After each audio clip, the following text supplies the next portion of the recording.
My name is Spencer. I'm asked, why ever did I come to the Federation? In a strange way, like most dreams, I've already known it. This mysterious neighbor that I, as a Nedean, we knew of its darkened skies, the gloom it carried, driven miles out painting the skies off the shores of Warlock. We were one people, so they've said. Like us, they stood for unity, for progress, and ambition. That ambition, taken to the skies as excess, chemical byproduct.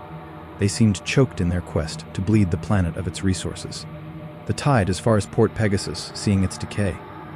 A 9-year-old me, sitting atop the headland, witnessed my first E-Man, washed up on the beach, the body careening onto more rocky boulder rocks below.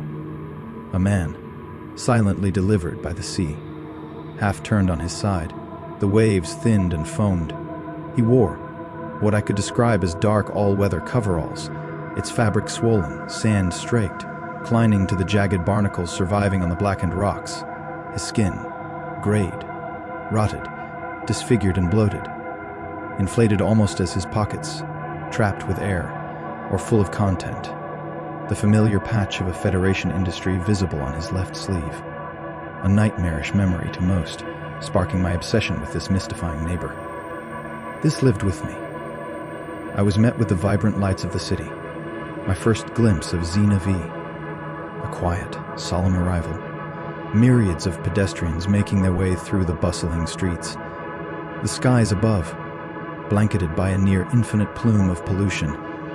In their eyes, the pride of a nation, toiling, builders, incessantly praising themselves by their masterful achievements in the towering high-rise structures. The chill of the cold rain running down my leather jacket and into my warm fingertips, reminding me of the eastern mountains, ranges of Bellamira. I felt safe, and yet I knew the charade portrayed in Federation proper.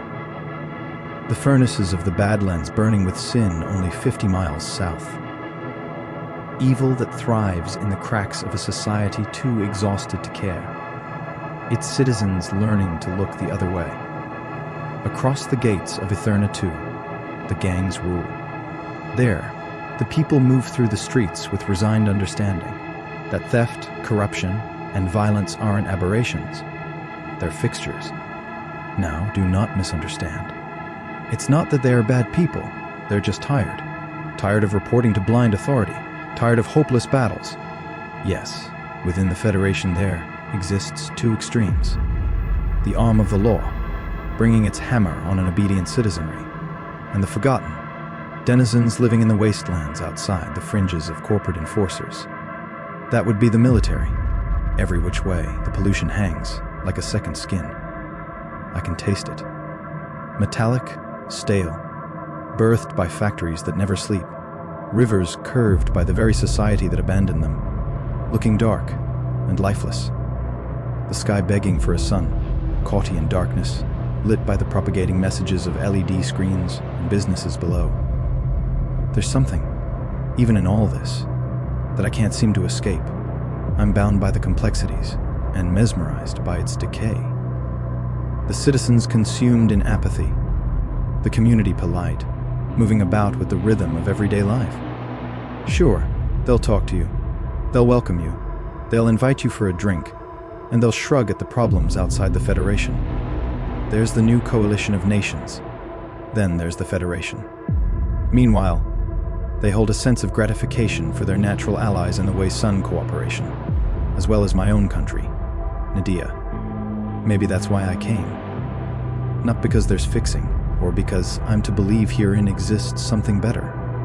I came to understand the contrasts of a neighbor, so close, and yet so distant, so similar, and yet so distinct. How a nation can fall into quiet resignation, yet hold itself in high esteem. Each day brought me a breath, thick and bitter. Now that I'm here, I see.